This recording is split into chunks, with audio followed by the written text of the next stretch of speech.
All right. Great. Well, thank you for having me here today. I really appreciate the invitation and thank you all for coming.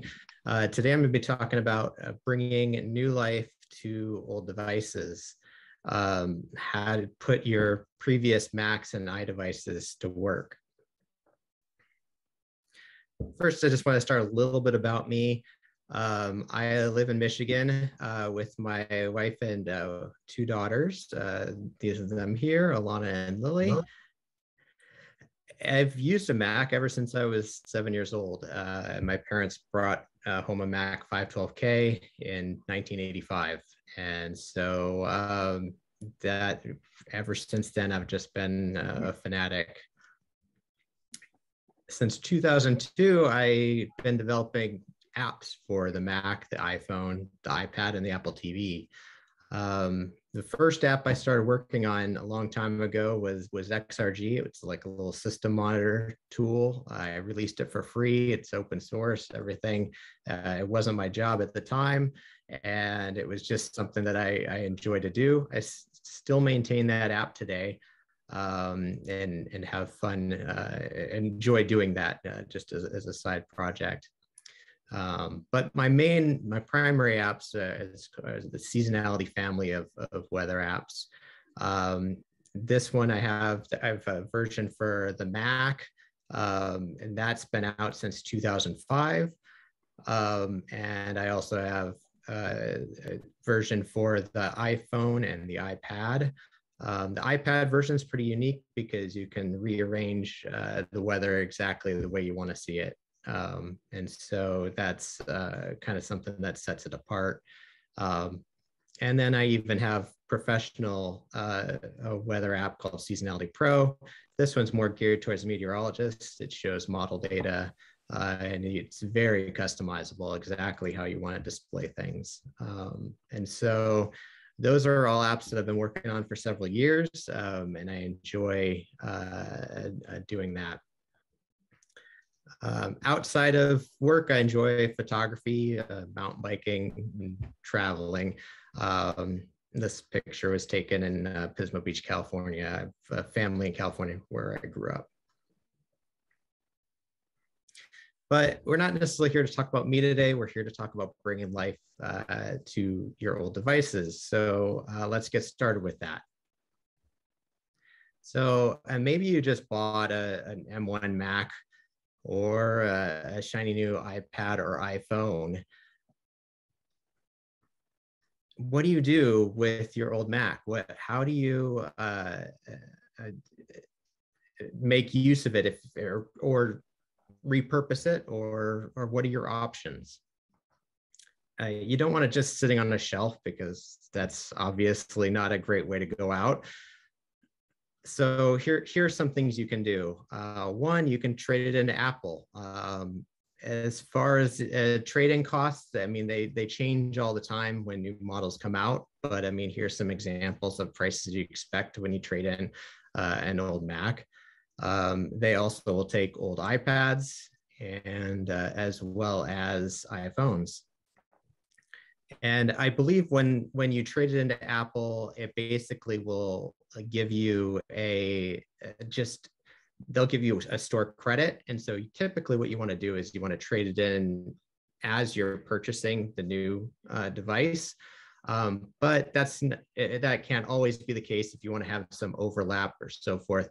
I know for phones, actually, they do give you some overlap. If you're purchasing the new phone, like you can get, I think they'll ship you the new model, and then you can then go ahead and have a couple of weeks to transition to the new device and then send them the old device back. But they give you the credit for that, and you can apply it to a new purchase for Apple products. And that's a nice way to go. Your old device gets new use, it gets refurbished and sold to a new customer or recycled. Other options are like you could donate it. You could donate it to a local school or a library. Community centers like to have the extra equipment. If you have a local homeless shelter, or day shelter, you can donate it there, and people there could use it to help find jobs and so forth. Or you can donate it to a friend or family member. Say, I mean, a student that is starting high school or college, and you have somebody in your family, you know, somebody in that situation, then an older Mac or iPad can definitely help in that kind of situation. But those are all great, but what if you still want to use it? And so if you want to continue using the old device, then let's talk about some ways that you can make use of those devices. And I'm going to start by talking about the Mac, and I'll move on to iOS devices later in this talk. So I wanted to say that I'm not talking about if you have a Mac like this vintage. These Macs are great. I mean, the SE30 is one of my favorite Macs ever, but that's something that is more applicable to be placed in a museum somewhere, and not necessarily, it's not necessarily useful on your current network, or even if you can get it on your current network to do anything with it. I'm talking about something more recent, something a Mac that maybe was manufactured within the last 10 years or so. It doesn't have to be the latest and greatest, but it should still be able to be online and so forth, and run at a reasonable speed that it can be a useful tool. So that's, I mean, iMacs, I mean, pretty much any Intel Mac would be in this situation. So what do you need? I recommend, if you're gonna repurpose an old Mac, I think you need something, it should be something that is wired to your internet connection. A lot of these things, when you are sharing services on an older Mac or on any Mac, you want to have the fastest connection available. And so if you do have something like this is an airport base station, if you have a network there, then that would be a good way to go if you can plug it right in. You can certainly do this over Wi-Fi as well. Just make sure that the device is as close as possible to your base station, and so it's relatively quick. So most of these ideas are based on somehow sharing services of the old device. And so let's talk about sharing. Sharing is in your system preferences. And so this is one of, if you launch your system preferences, you can notice that there is a sharing item right there. You can also use the search box and type in any of this sharing in that search box, and it will highlight that for you and quickly select it if you're having trouble finding it.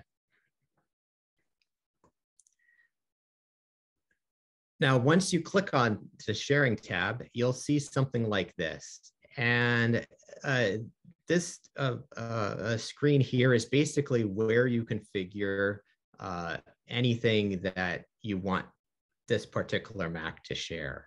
I wanted to point out the first thing you want to do is give your computer a name. And I think by default it says it's your name's MacBook Pro or your name's iMac would show up there. But it can be a little fun to kind of create a unique name for it to call that computer. And so it makes it easier for you to refer to it. This particular computer in the screenshot is named Carbon. It's a MacBook Pro. And the reason I called it Carbon was because I bought it's just like it's a screen protector that goes on the back on the outside of the laptop, and it had a carbon pattern on it, like a little hexagonal pattern. And I kind of like that, so I call it Carbon. But you can name it anything you want. Now, on the one side, on the left side of the of this system preference, you have a list of ways that you can share out services from this computer. And so anything that's checked there are services that are active, and anything unchecked obviously isn't active in that case. And you click on each one to kind of dive into the details of what each of those entail. And so that's basically what, when we talk about it, is going through a few of these items here that are that you might not know about, that are actually fairly useful to have on your local network. And so actually, I'm going to stop right here and ask if there's any questions so far once before I dive into this. Dave McGuire, can you unmute yourself and ask your question? Thank you. My question was, as far as donating older equipment to people, would you agree that donating a computer that is more than 10 years old may not be a good idea? Yeah, it depends. I mean, there are places that take older equipment, and I mean, I know here in Michigan, actually, they were shipping, collecting older equipment and sending it to other countries as well.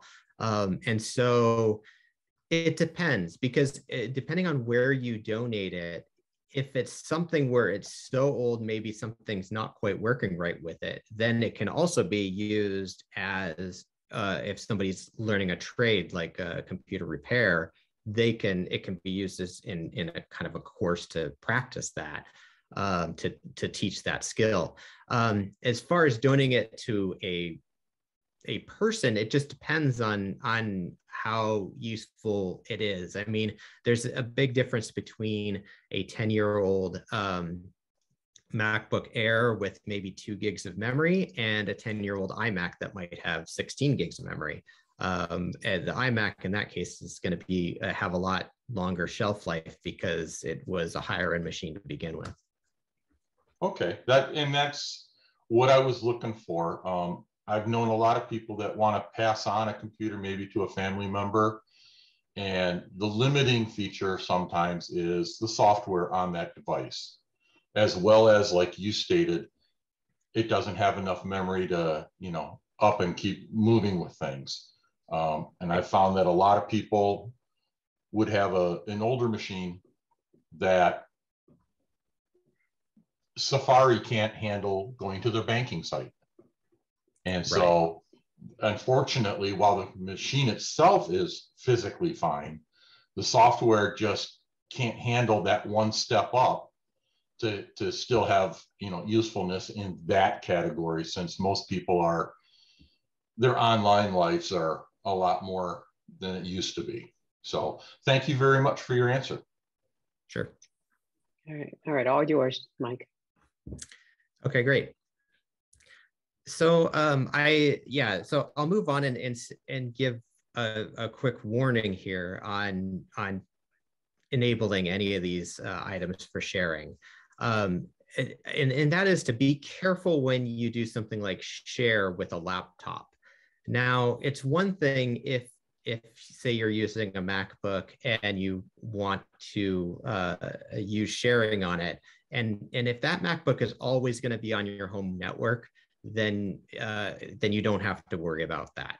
But if it's a laptop that you still use occasionally, or still maybe if you're going to like a coffee shop or something, maybe you have an old MacBook, but then you have a new iMac, but hey, you're going to go to a coffee shop, why don't you grab the laptop and take it with you?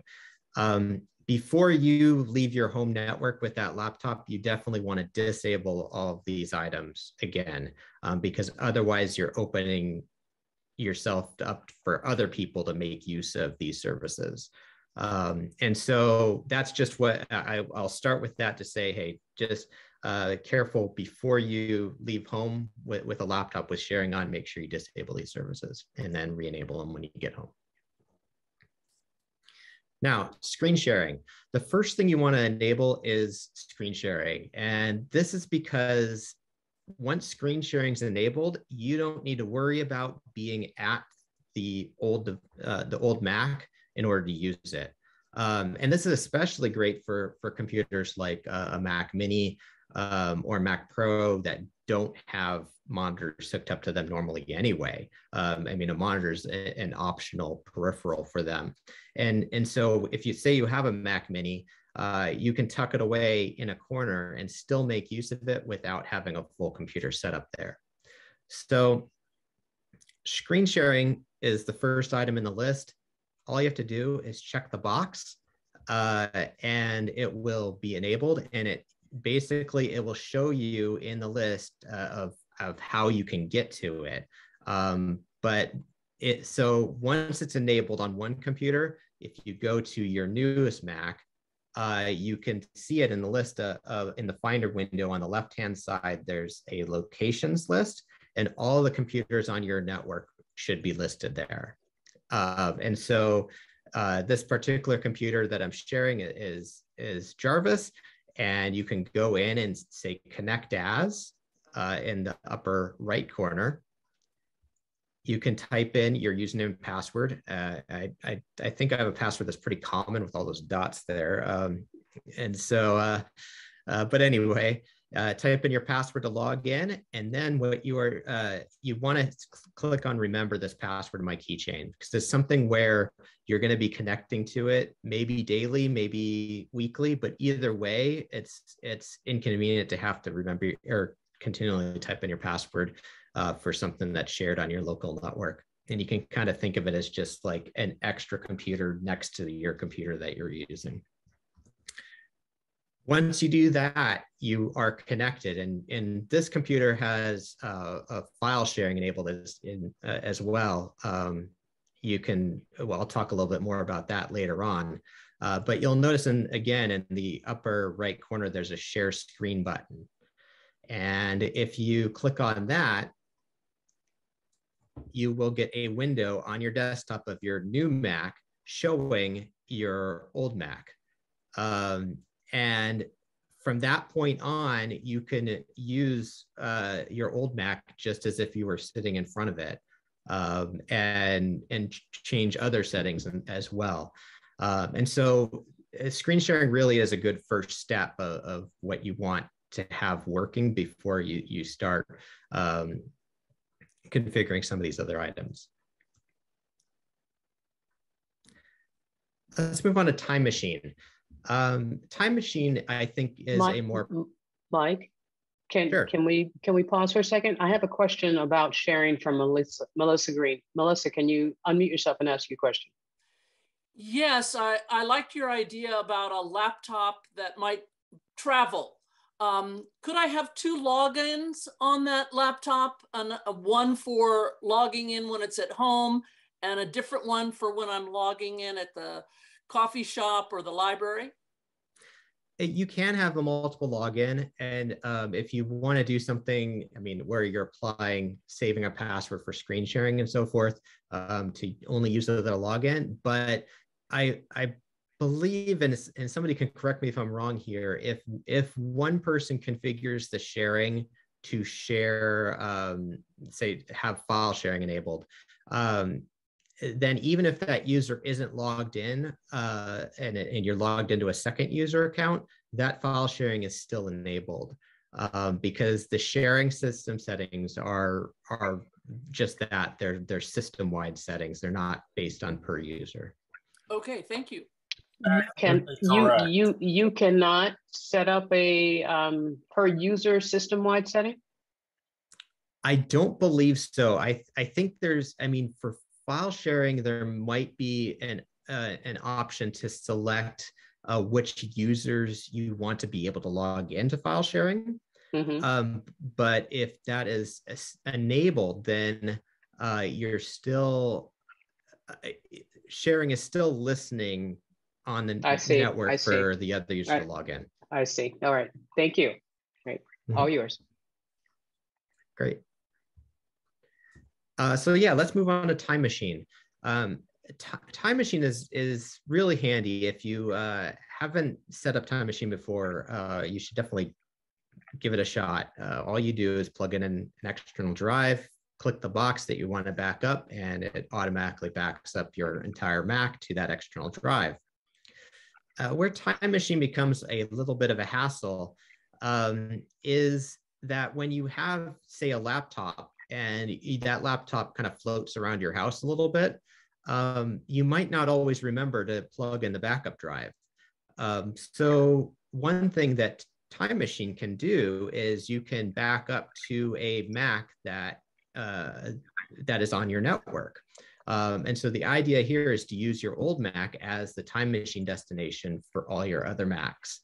And this isn't just one. I mean, say you can just buy one big hard drive that uses a backup drive, and everybody in the household can back up their data to that one Mac. So you don't have to buy separate drives for each computer. So let me show how to do that. Again, we go to our friend, the sharing system preference panel, and you check the box next to file sharing. And when the file sharing is selected, it will show this screen on the right-hand side. And you'll notice the list of shared folders. Now, usually when file sharing is enabled, it will, and you log into a file share, you can see your home directory. So say you have your home directory on your old Mac, by default will show up as something that you can see on your new Mac.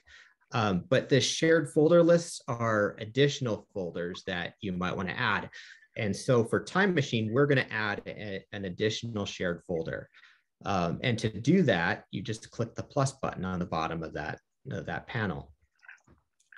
Now, from here, it's going to show you a Finder dialog box that just basically allows you to navigate to the place on your disk that you want to store Time Machine backups.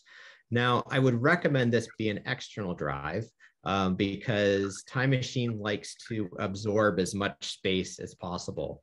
There is a way to limit the space. I'll show that in the next couple of slides, but it's going to be a lot easier if you have an external drive. You can just let the Time Machine backups use the available space. But regardless, once you're on a spot where you want to store the backups, click this new folder button, name your new folder Time Machine backups, or whatever you want. And that will show up in a list. You select that and then click the add button. So now your Time Machine backups show up in a folder that's shared. And so if somebody connects to your old Mac, they'll be able to see that folder as a shared folder. But there's one additional step we want to go through here. And that is to right click or control click on that folder and go to advanced options in the menu. That brings up this dialog box. And from there, you can determine whether you want to allow guest users and so forth. But the checkbox near the bottom, the share as a Time Machine backup destination, that's the one you want to check. This is what's going to tell other Macs on your network that, hey, Time Machine can use this folder as a backup destination. And like I said before, you can limit the backups to say 500 gigs or whatever's appropriate for the amount of data you have. But if it's on an external drive, you can have it use the whole disk and leave that box unchecked. So that switching, that was all done in the sharing system preferences of the old Mac. Now you need to go onto your new Mac and go under system preferences again. And this time you're going to go to Time Machine on the new Mac. And from here, you'll be able to, one, check the backup automatically box to make sure the backups will be running, and then hit the select disk button. And you'll notice that once you hit the select disk button, it'll pop this up and it will show local drives, but it will also show Time Machine backups that's on your on your old Mac. You can select that and select use disk, and you're good to go. So that's basically how you set it up.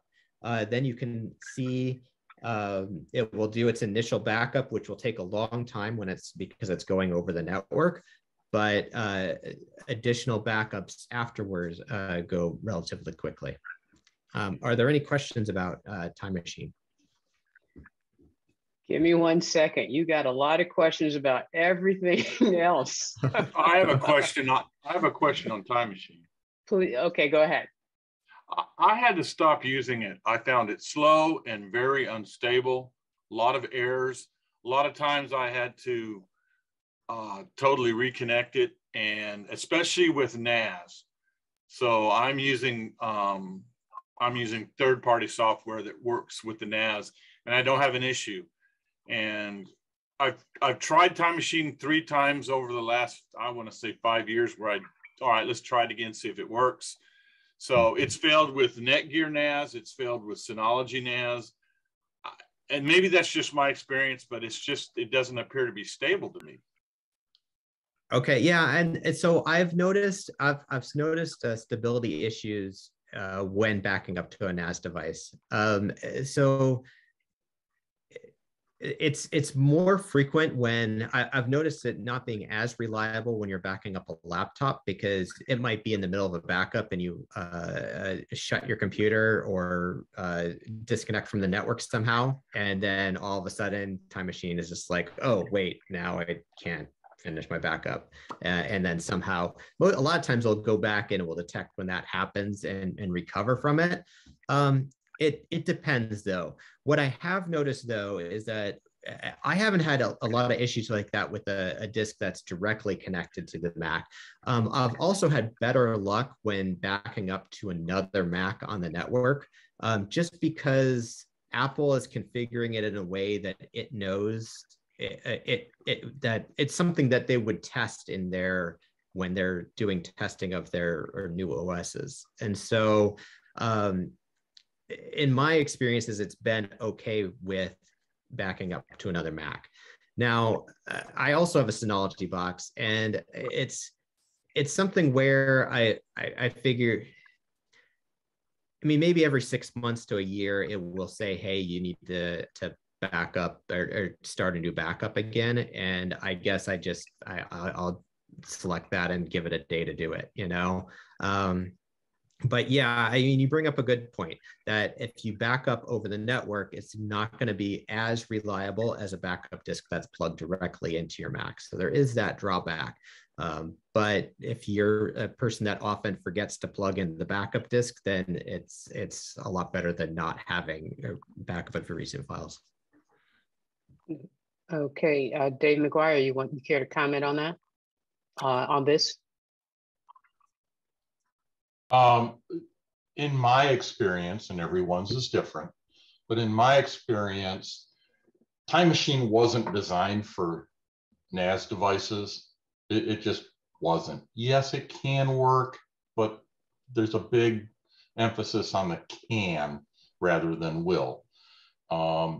It's always been my advice to people to use an external drive just for your Time Machine rather than, you know, dealing with the headache that, you know, the other guy had deal with NAS devices. If you've got a spare hard drive, which are super economical these days, you can just plug it in and forget about it as long as you've got the space on the system to plug it in.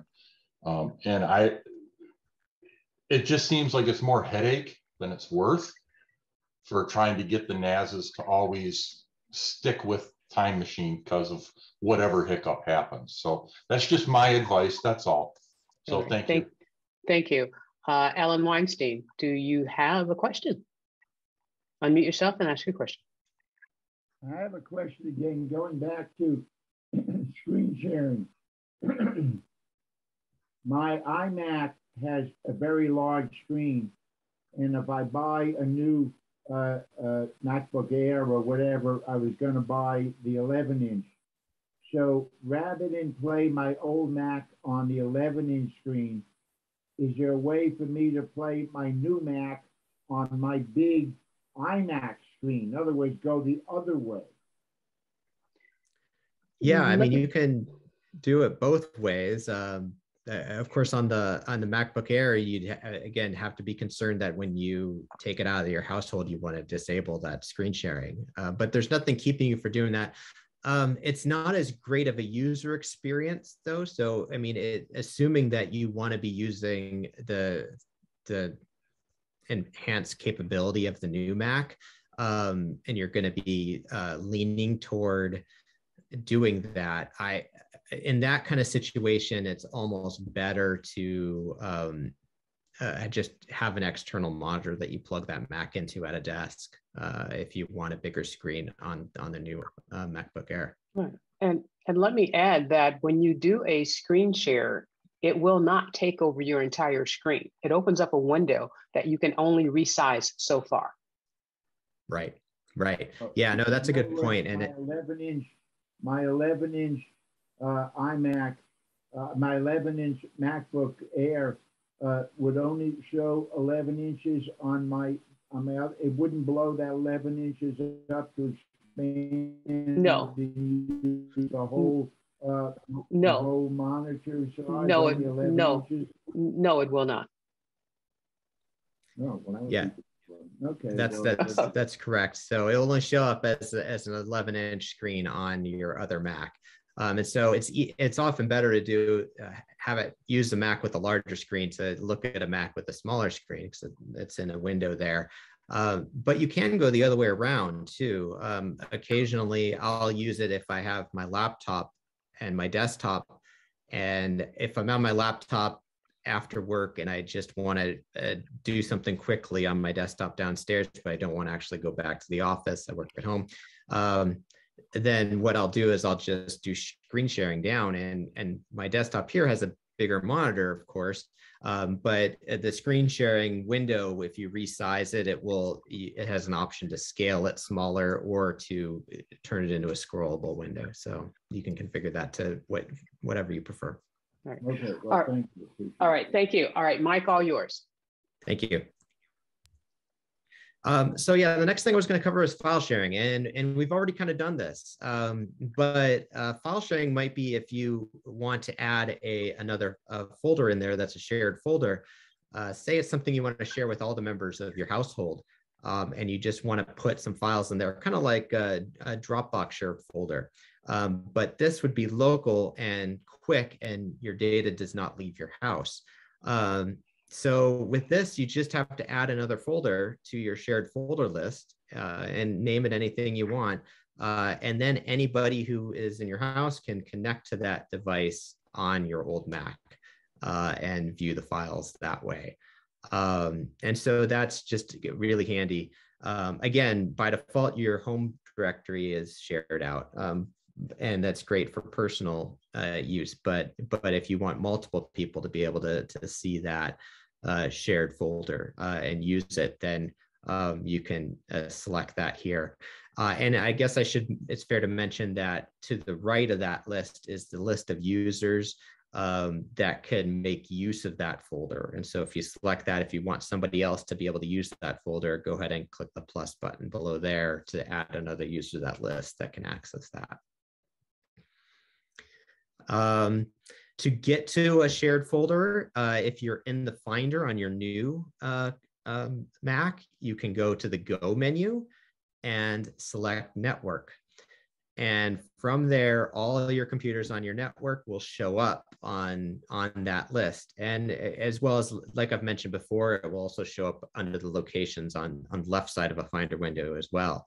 But they will show up in this network list where you can double click on one of them and see what shared folders are offered from that Mac. And so this shared files that we just added on the old device is showing up on the new Mac as a folder that you can open up over the network. So that's how you use file sharing across the network. I'm going to go on to content caching. This one is not a lot of people know about it, but it's really a handy tool that you can use.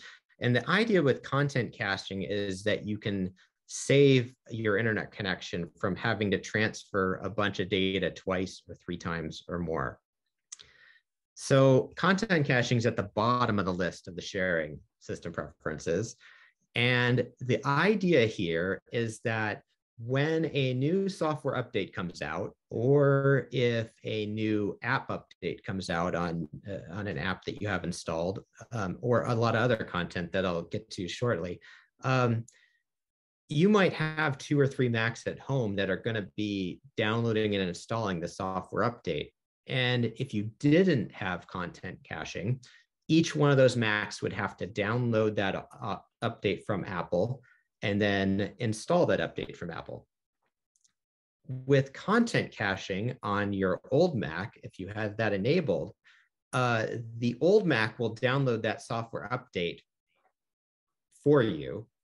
And then you download the software update from the other Macs. Your other Macs will connect to the old Mac to get the software update.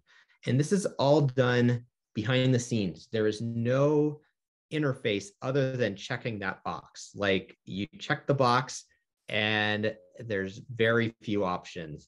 And your other Macs on your network automatically see that there is a content cache on your network, and they will talk to your old Mac and figure out what needs to happen there. This is great because, again, it saves time. You only download a software update once. With new software updates can be several gigabytes. And it also works with iTunes or iCloud related content.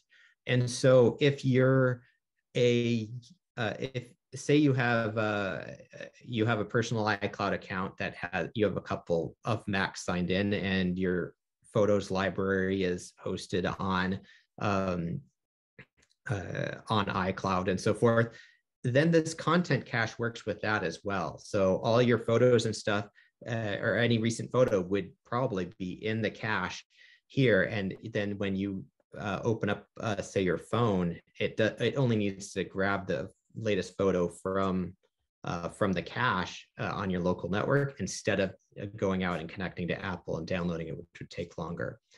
Now, there is something to do here with the options on the old Mac. I don't think I show it here, but if you click that options button, it will let you configure again how much space you want to use on the old Mac for the cache. Because caching, again, just like backups, it's going to take up as much space as possible. And you certainly want to do this if you're using the built-in hard drive. It's less of an issue if you're using an external hard drive as the cache. But again, limit the amount of space it's going to take so you don't fill your disk. Bad things happen when that happens. And this is just, again, it's easy to set up, and it's really has a big benefit to any device on your network. So is there any questions on content caching or file sharing? Yes. Does content caching need to be turned on all the Macs that are connected? That's a good question. No, it does not. It just needs to be turned on the Mac that is actually caching the data. And so it's something you configure only on the old Mac. And you might have to restart the other Macs on the network for it to see that cache. I'm not sure, or just go into sleep mode. I don't know if there is something that needs to happen. But otherwise, the other Macs will just notice that there's a cache there and automatically use it. Thank you. Sure.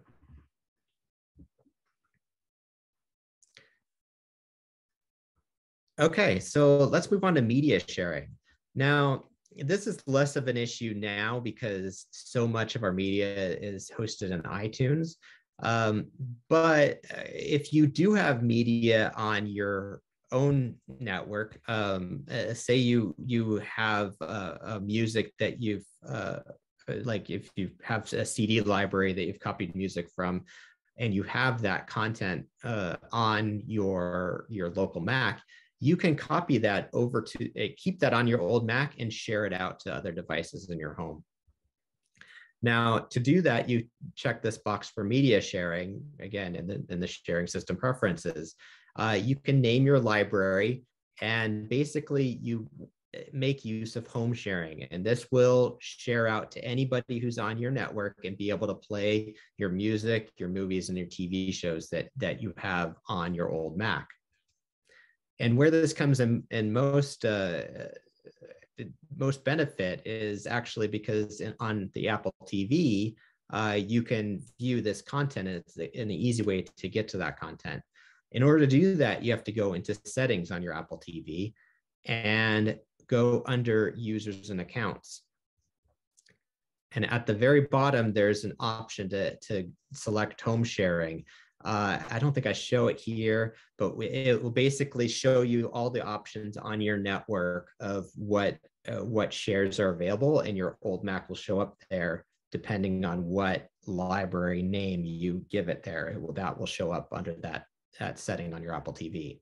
Okay. So once you do that, then when you're on your Apple TV, you go to an app called Computers. And it's this orange one here in the third row. And when you open that, it will show basically all the movies, TV shows, and music that are on your other Mac.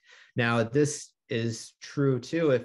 Say you do have most of these are movies that were purchased off to iTunes. And you can go through and download them to your Mac using the TV app on your Mac. And so that way, if you're going to stream it to your Apple TV, again, it's going to be saving your network connection. It's not going to be going over the internet to get to Apple servers to watch the movie. It's just going to use it locally. And that comes in handy, especially if you have a slow internet connection and you're playing a high def movie. Maybe if you streamed it from Apple, it wouldn't be fast enough. You'd start seeing a lower resolution version of it. With this, it's coming just from a local computer, so it's going to be fast.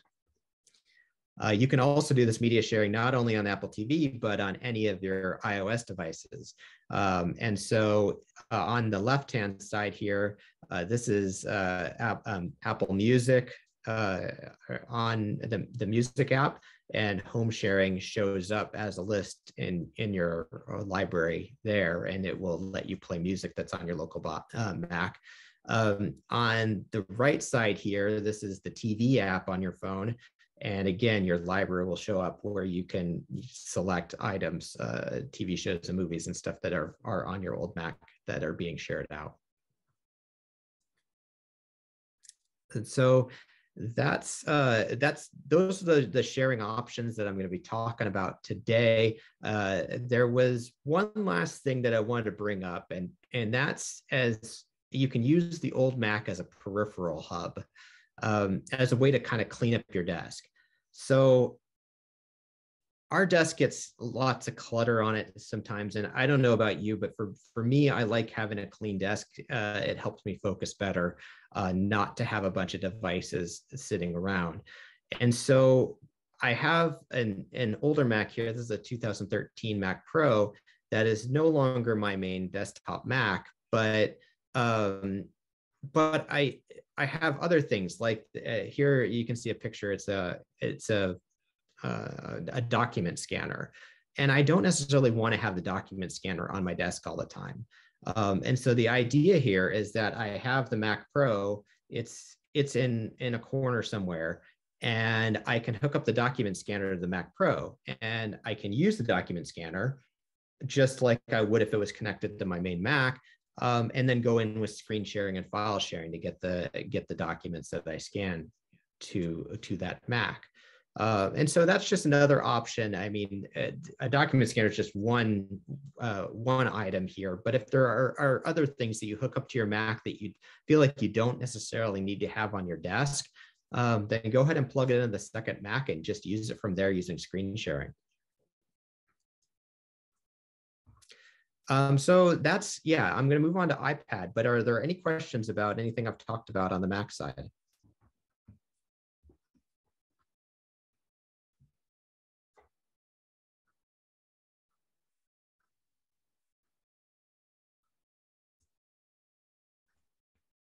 I guess if that's good, then I'm gonna go ahead and move on. So for the iPad, it's a little bit different. With an iPad, you have options, a lot of options because there's so many apps available for the iPad. The one thing that I like using an iPad for or another room I like using it in is the kitchen. And this is something you gotta kind of be a little bit careful because there are liquids in the kitchen, and you want to protect your device and make sure that it doesn't get damaged by that.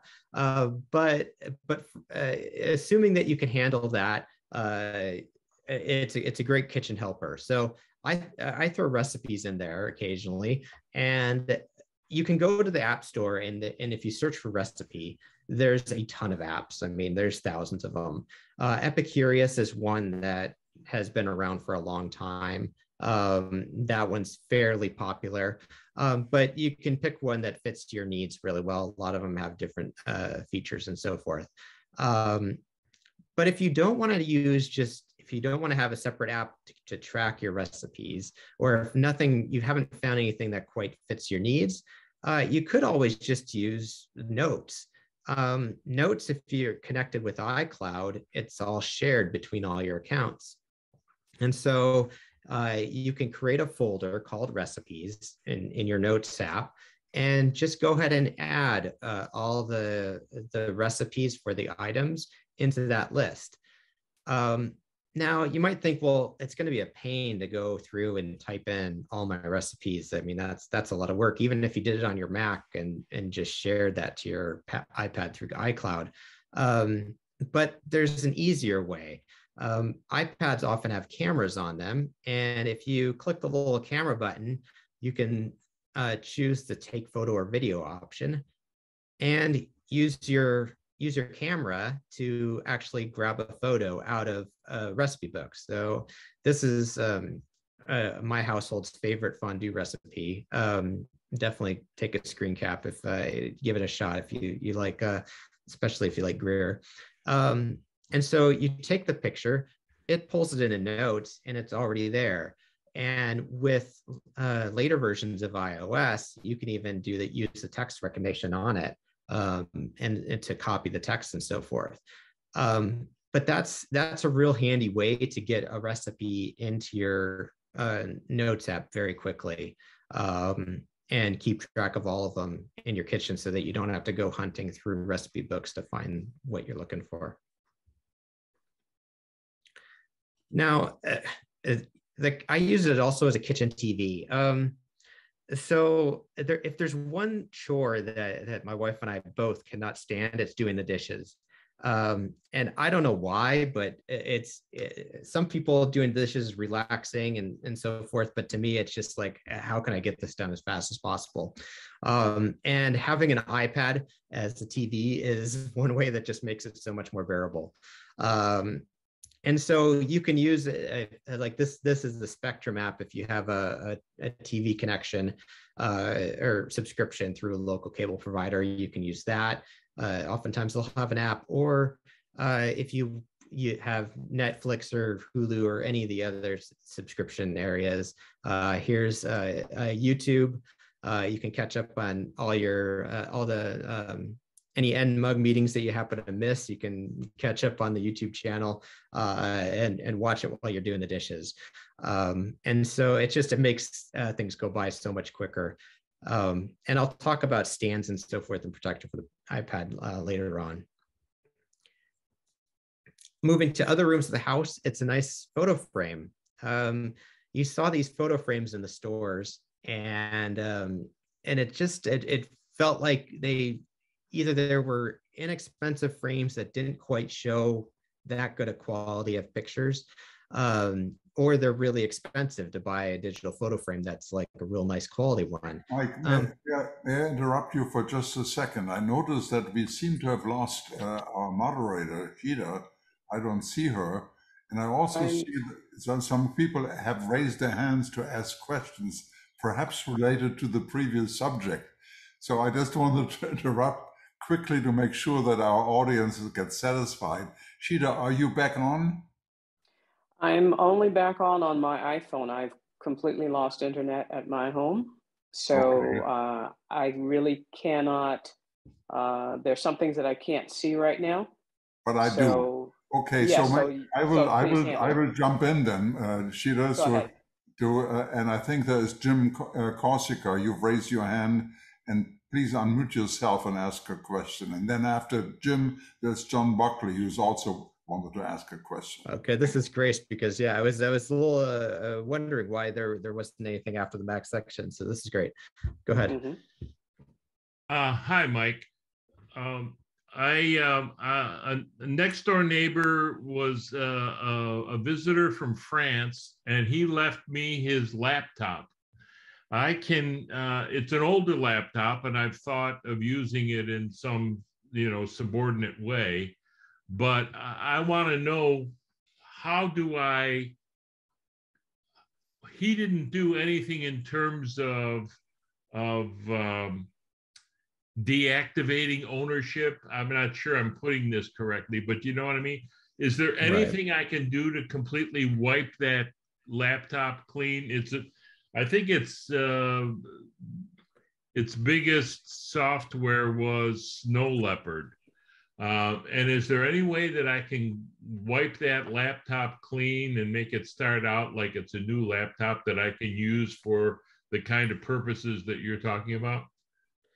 Yeah, so going into depth on this would be beyond the scope of this talk, but yes, there is a way to do that. If you don't care about any of the data on there and just want to completely wipe it and start fresh, what you want to do, there's a couple of steps. One, you want to make sure if Find My Mac is enabled, you want to make sure you disable that because that's a security mechanism for Macs that gets stolen.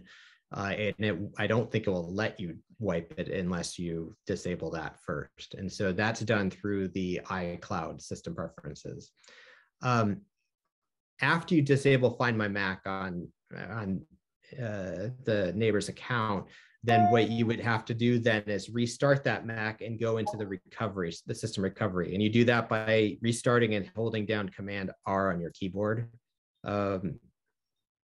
And that will load up a recovery where you'll have the option to install a fresh version of Mac OS.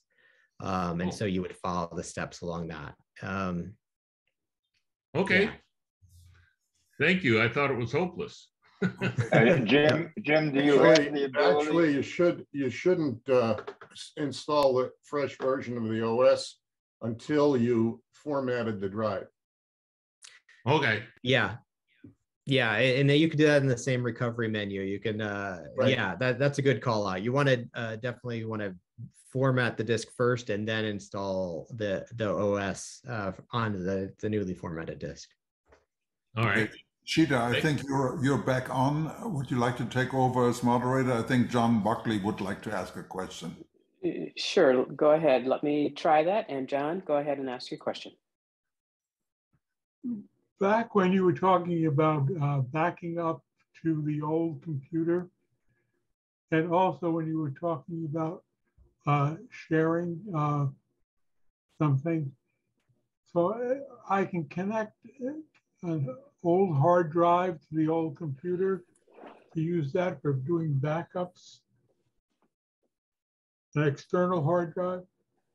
Yes.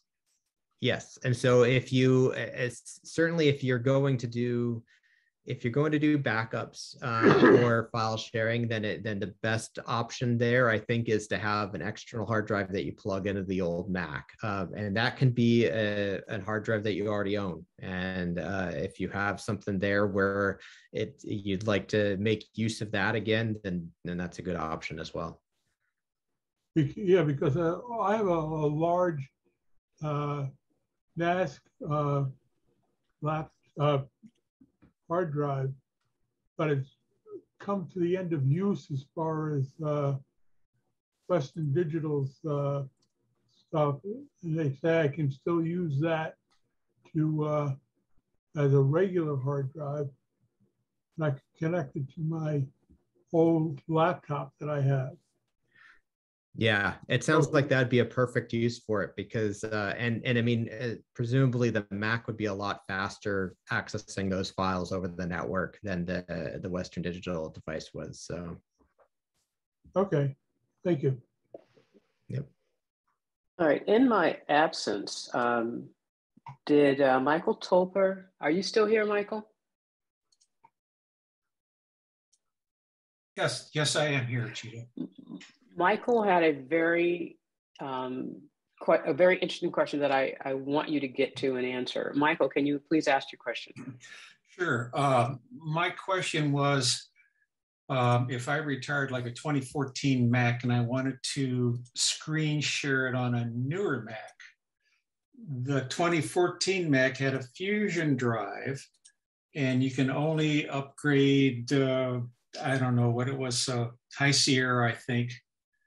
And so my question is, if I screen shared it on the new Mac, looking at the older Mac, would I then be able to run all the programs in that older Mac, even though I'm now on a newer Mac? How's that for confusion? No, that's exactly, yeah. And it's one of those things actually that I should have included in this talk because it is such a good use for it. Absolutely. Yeah. I mean, because you're doing screen sharing to the old Mac, you're using that old Mac as if you were on that version of the OS. And so if you have old apps that might not work on your new Mac, that is a great way to continue to take advantage of them and use them from your new computer by screen sharing back. Terrific. Thank you. Mm-hmm.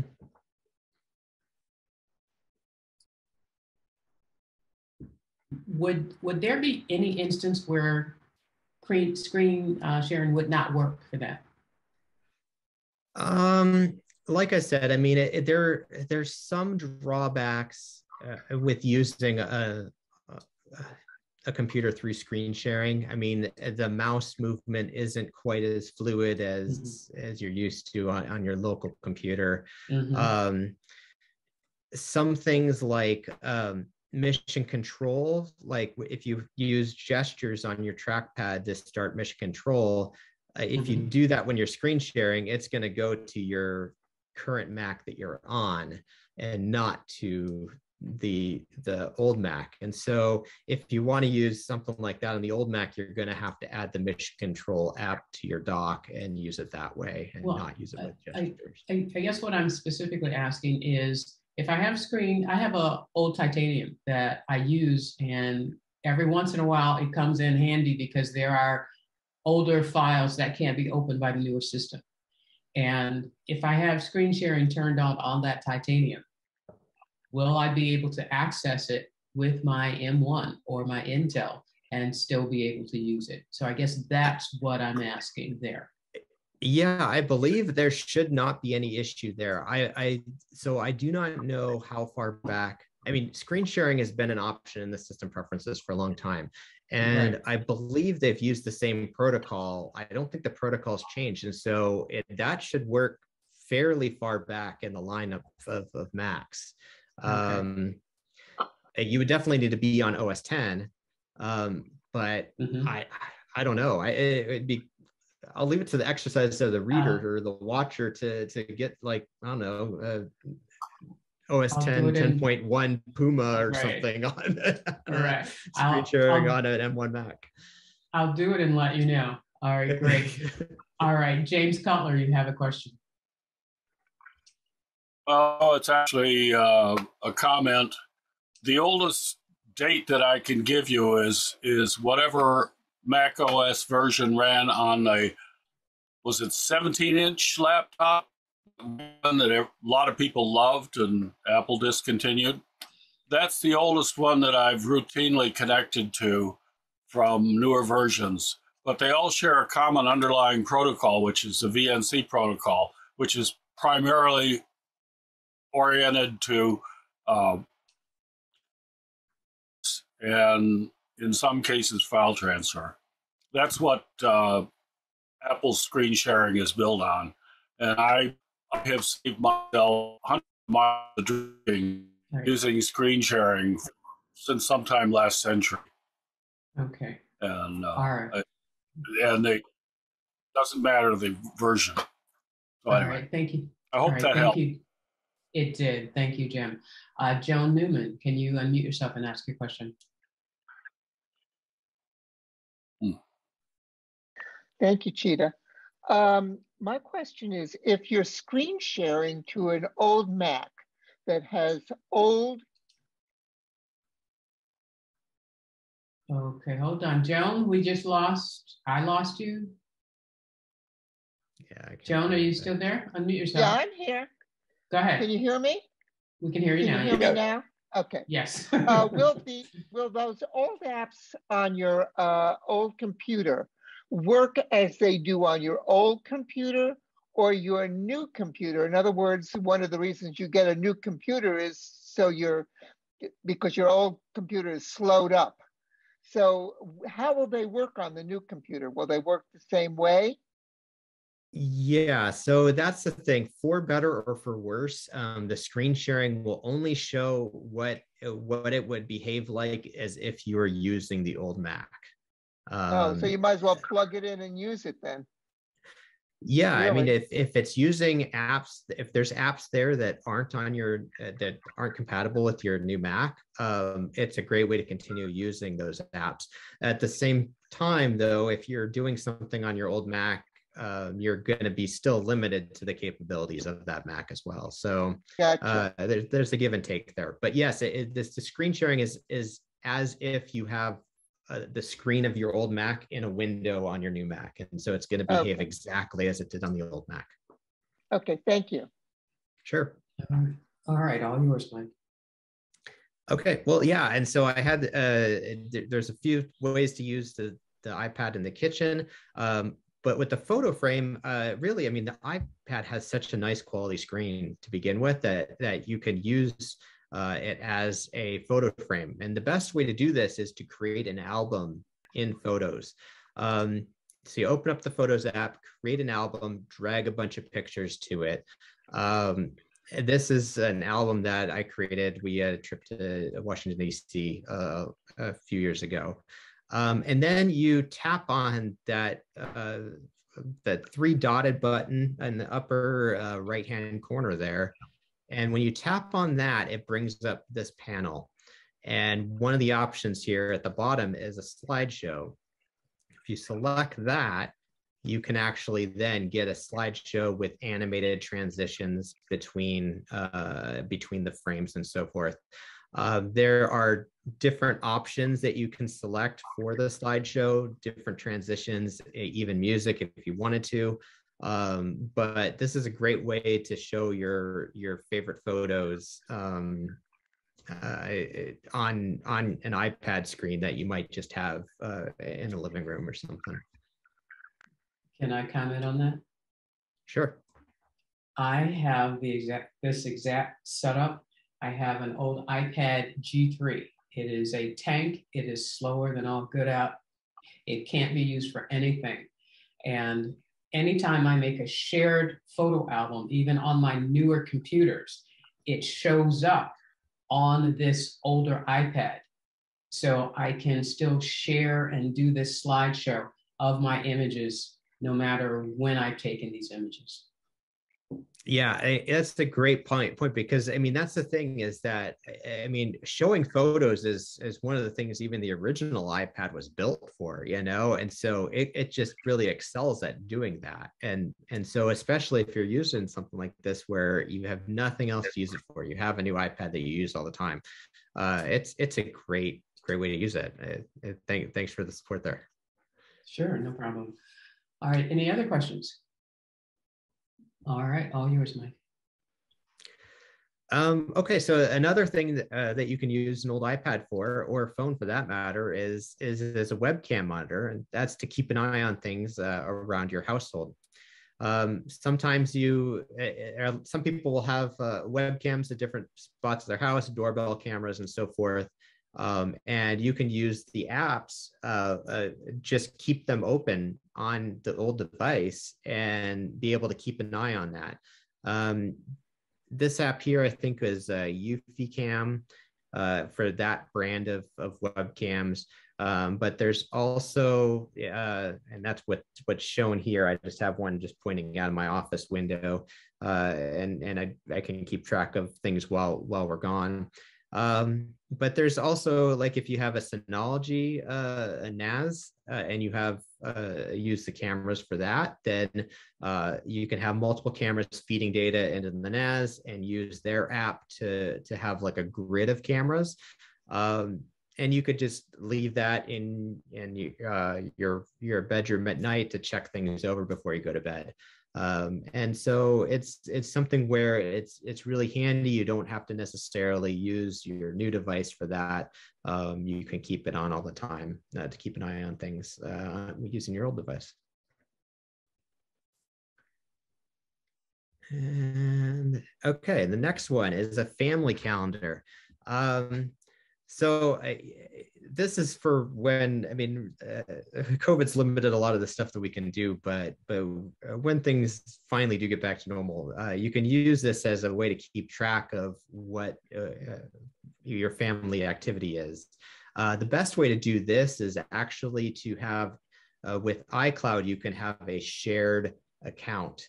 Or if you can select other members, other iCloud account, like, so you have multiple iCloud accounts. You have one iCloud account for each person, but you can group them together as a family and have a shared family calendar in that group. And so if anybody puts an item on the family calendar, you can have an iPad sitting somewhere, maybe, especially if there's mounts you can get that like are magnetic, you can stick it to your refrigerator. And then have your family calendar on the fridge that automatically updates whenever anybody adds something to it. And so that's really kind of handy to do. And again, for the kitchen where like everything happens, I mean, that's one way to really bring data together into that room. So are there any questions up to that point on those two? I don't see any on those two. Okay. Baxter Thomason, unmute yourself and ask your question. Yes, the Mac that you are sharing, kind of your earlier discussion, you have to worry about it going to sleep, or you have to change the settings on it, or keep the cover open?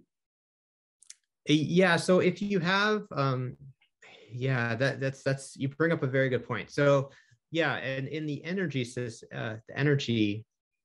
settings and system preferences, you're going to want to make sure you disable sleep mode and so forth, and have it so that when it's plugged in all the time. The other tip I can provide there is that a laptop will stay awake as long as there's the monitor hooked up to it. And I know I said that the whole idea is to use screen sharing instead of having a monitor. But if you want to have a laptop just sitting somewhere on a shelf and use it from there, they actually make these little HDMI dongles they're just little plugs. They look like tiny flash drives. But if you plug that into the HDMI port or to a dongle with any kind of monitor port that you have available on your laptop, then it behaves as though a monitor is connected, even though there's not really one there. And so I have one of these that I plug into my laptop. It's shut, but it still stays on and is usable that way. Okay, and then the other question, if I'm using it for Time Machine remotely, do I also do a Time Machine on that local shared device, and just as a backup every once in a while, or be like two Time Machines? Yeah, you could. I mean, and that speaks to how much risk you want to take. There was a comment earlier in the talk about how backing up over the network might not be as reliable. And so if you want to maintain those two, like a local backup and a network backup, you can of course do that in that in the dialog where you select disk, you can select multiple disks, and what Time Machine will do, and this works whether you have 2 backup disks plugged in your Mac or you're using a local disk and a network disk. It works for both, but it will do every hour it does a backup, and so it will just switch between each hour, and you'll have a full backup between both of them. Okay, thank you. All right, sure. All yours, Mike. And so I'll give the one last thing, as you can use it as a weather dashboard, a shameless plug for using seasonality. And so you can set up your seasonality dashboard on your iPad and have a nice weather screen there, and it will continue to update as time goes on. So so that's another option. Let's talk about hardware you might need.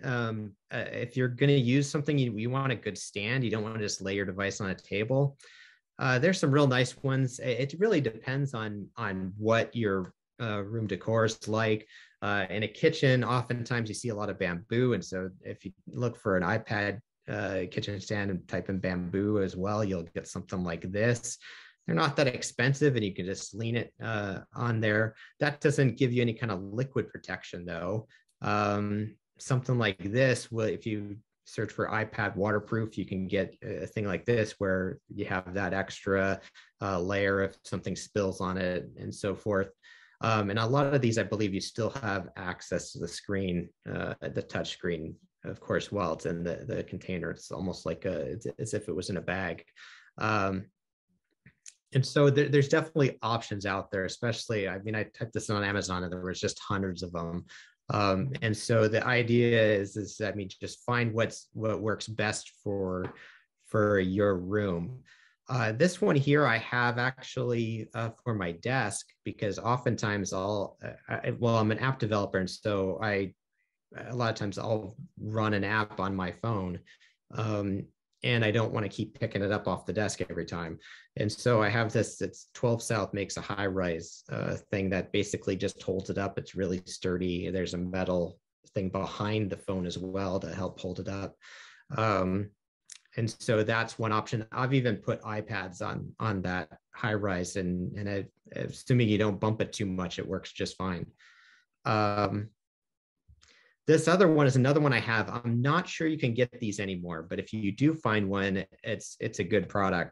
It's put out by Belkin, and basically, again, you plug it into any kind of charging brick. But this here I have a 12-inch iPad Pro, the first generation, and I have that sitting on this device, and it holds it really, really steadily. And I have stuff displayed on there, and it's great. And so this one works, I mean, anything from phones up through iPads, but especially if you have an iPad, having a nice wide base like that is really handy.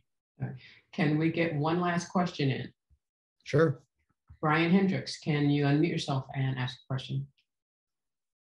Yeah, well, it was more, y'all were talking about sharing the screen and how the screen wasn't the same size. I have been looking for a good solution. I work in IT, and I'm not allowed to use my home computer in my job. They want to send me the last 3 jobs have always wanted to send me Windows laptops. I don't work in Windows. I don't like Windows. I don't use Windows.